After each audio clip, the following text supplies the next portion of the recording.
Hi guys, मैं फिर से आपके साथ एक नए वीडियो के साथ। आज के वीडियो में मैं आपको एनेस्थीसिया के बारे में बताऊंगी, कितना टाइप के एनेस्थीसिया होते हैं और जनरल एनेस्थीसिया में क्या क्या मेडिसिन यूज़ होता है वो मैं बताऊंगी। बहुत सारे टाइप के एनेस्थीसिया होते हैं, जैसे वो लोकल एनेस्थीसिया जो छोटे एरिया में अगर सर्जरी करनी है, जिसमें ज़्यादा बॉडी को पैरालाइज करने की या उस एरिया को ज़्यादा पैरालाइज करने की ज़रूरत नहीं है, तो वहाँ क्या करते हैं, अगर यहाँ पे सर्जरी करनी है तो इसी के अगल बगल लोकलाइज कर देते हैं। एंड लोकलाइज करने के बाद फिर वो सर्जरी करके ख़त्म हो जाता है। फिर ठीक है, उसका असर 2-3 घंटा रहता है। उसके बाद फिर थोड़ा सेंसेशन आने लगता है, फिर पेन होता है, फिर सब कुछ। तो ये हो गया लोकल एनेस्थीसिया। फिर होता है स्पाइनल एनेस्थीसिया। स्पाइनल एनेस्थीसिया में क्या होता है, लंबर रीजन में स्पाइनल नीड से प्रिक करते हैं, वहाँ ड्रग देते हैं, मेडिसिन देते हैं, एंड जहाँ पे प्रिक किए हैं उस लंबर रीजन से, उस स्पाइन वाले रीजन से नीचे का एरिया पैरालाइज्ड हो जाता है। ये होता है स्पाइनल एनेस्थीसिया। उसके बाद होता है एपिड्यूरल। एपिड्यूरल में क्या होता है, एपिड्यूरल स्पाइनल की तरह ही होता है। एपिड्यूरल का ज़्यादा मेरे को आइडिया नहीं है, बट इतना पता है कि एपिड्यूरल लॉन्ग टाइम सर्जरी जो 6 घंटा 7 घंटा चलेगा, वो वाले 6 घंटा 7 घंटा या 12 घंटा 14 घंटा, जैसे वस्कुलर रिपेयर वगैरह पैर वगैरह में करना पड़ता है, तो उसके लिए लॉन्ग टर्म के लिए एपिड्यूरल यूज़ करते हैं। एपिड्यूरल लॉन्ग टर्म एनेस्थीसिया का काम करता है। एनेस्थीसिया का असर रहता है आपका 4 घंटा। ठीक है, 4 घंटे तक रहता है स्पाइनल एनेस्थीसिया का असर। एंड फिर हम लोग आते हैं जीए में। जीए इज़ जनरल एनेस्थीसिया। जीए में क्या करते हैं, ओरली और नोज़ के थ्रू हम लोग पाइप डालते हैं, ईटी ट्यूब डालते हैं। ठीक है, एंडोट्रैकियल ट्यूब डालते हैं, एंड ट्यूब डालने के बाद मशीन के थ्रू ब्रीथ कराते हैं। तो उसमें क्या होता है, पूरी बॉडी पैरालाइज्ड होती है, उसमें सर्जन बहुत इजीली काम कर सकते हैं। तो बहुत सारों का क्वेश्चन ये होगा कि जीए कब पड़ता है। बेसिकली लंबर तो हमारा हो गया स्पाइनल।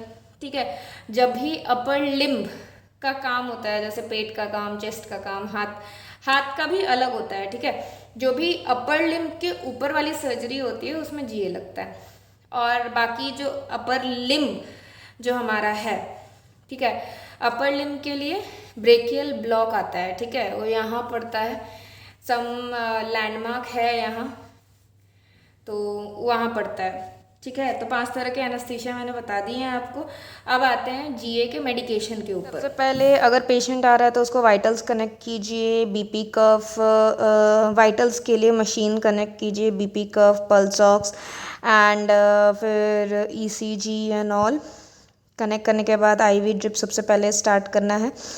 ठीक है, आईवी ड्रिप स्टार्ट करने के बाद हम लोग देते हैं बुट्रोफेनॉल या बुटोडॉल। बुटोडॉल एनाल्जेसिक भी है, थोड़ा सा सेडेटिव भी है। उसके बाद देते हैं मास्क कनेक्ट करने के बाद प्रोपोफॉल। ठीक है, प्रोपोफॉल क्या करता है, सीडेट करता है और इंडक्शन एजेंट है प्रोपोफॉल। सीडेट मतलब बेहोश करता है, एकदम बेहोश कर देता है प्रोपोफॉल, एकदम नींद से सुला देगा। फिर देते हैं सुकॉल। सुकॉल का यूज़ है स्केलेटन मसल रिलैक्सेंट है। ठीक है, हर एक मसल स्केलेटल के हर एक मसल्स को रिलैक्स कर देता है, रिलैक्सेंट है। ठीक है, सुकॉल दे दिए। सुकॉल देने के बाद ईटी ट्यूब इंसर्ट करेंगे। ये है हमारा एंडोट्रैकियल ट्यूब प्लेन वाला, और ये है फ्लेक्सोमेटालिक। देखिए इसके अंदर ये है स्प्रिंग टाइप का है। ये नोज़ के थ्रू जाता है ज़्यादातर, और ये दोनों के थ्रू जा सकता है, ओरली भी और नोज़ के थ्रू भी। ठीक है, और उसके बाद फिर क्या जाता है, उसके बाद रोकोरोनियम। रोकोरोनियम इज़ मसल रिलैक्सेंट। ठीक है, जो कि सर्जरी के ड्यूरिंग मसल रिलैक्सेंट ट्यूब डाल दिए। ईटी ट्यूब डालने के बाद पेशेंट को सुलाए रखने के लिए, उसके मसल्स को रिलैक्स रखने के लिए रोकोरोनियम देता है। Rocuronium is neuromuscular blocker.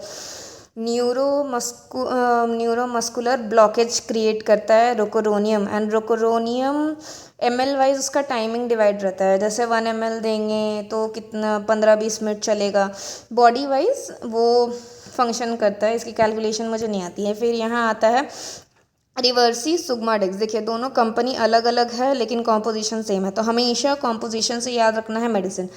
ठीक है। तो सुगमाडेक्स क्या करता है, सुगमाडेक्स रिवर्सल है। ये क्या करता है, न्यूरोमस्कुलर ब्लॉकेज को हटाता है, मतलब ये ब्लॉकेज क्रिएट करता है और ये ब्लॉकेज हटाता है। तो ब्लॉकेज हट जाएगा तो हमारे न्यूरॉन्स एक्टिव हो जाएंगे, तो पेशेंट ब्रीथ करने, मतलब पेशेंट फिर इंटूबेशन से एक्सटूबेट हो जाएगा। एक्सटूबेट मतलब वो जीए से बाहर आने लगेगा, फिर ईटी ट्यूब निकालेंगे, फिर ऑक्सीजन लगा देंगे।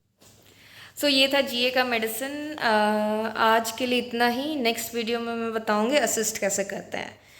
तो कीप वॉचिंग माई वीडियो, फिर मिलते हैं नेक्स्ट वीडियो में। Bye bye.